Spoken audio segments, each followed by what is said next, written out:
Good day everyone, we are the Group 6 under Ma'am Merliza Tayros.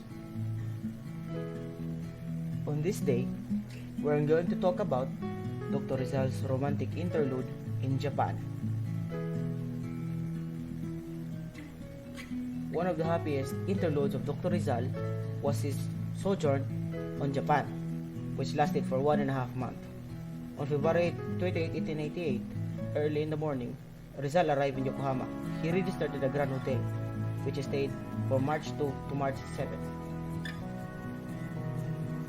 The very next day, Rizal took a tour of the hotel which he was staying and was very impressed by the city of Tokyo. He wrote to Professor Blumentritt, "Tokyo is much more expensive than Paris. Walls are built in cyclopean manner, the streets are large and wide." Juan Perez Caballero, as the secretary of the Spanish legation, invited Rizal to live, and Rizal accepted, so he could save his money, and of course he has nothing to hide from the Spanish eyes.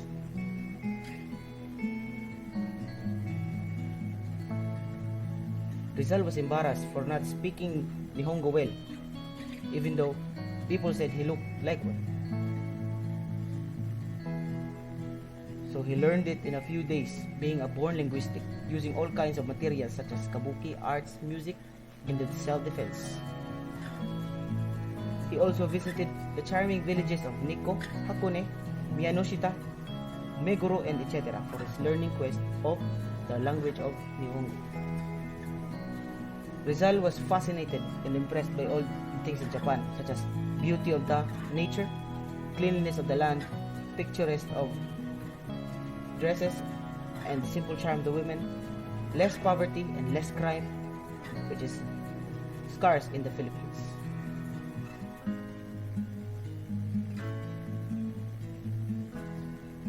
One thing he didn't like was rickshaws that were drawn by people, by persons. Romance with Osisan.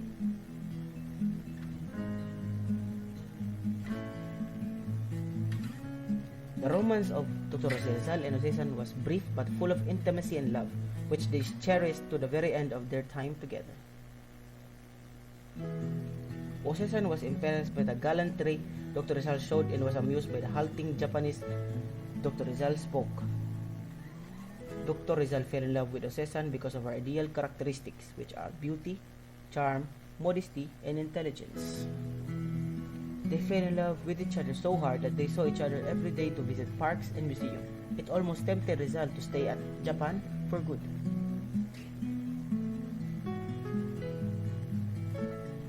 But still, Rizal needed to leave because he has a mission to liberate his fellow men. Their memories will always be remembered by both and with being deep in their hearts.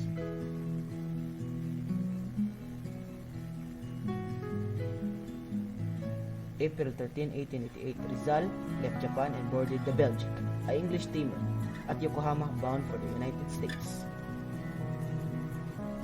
Rizal befriended on board Techo Soihiro, a fighting Japanese journalist, a novelist, and a champion of human rights, who was forced by the Japanese government to leave the country.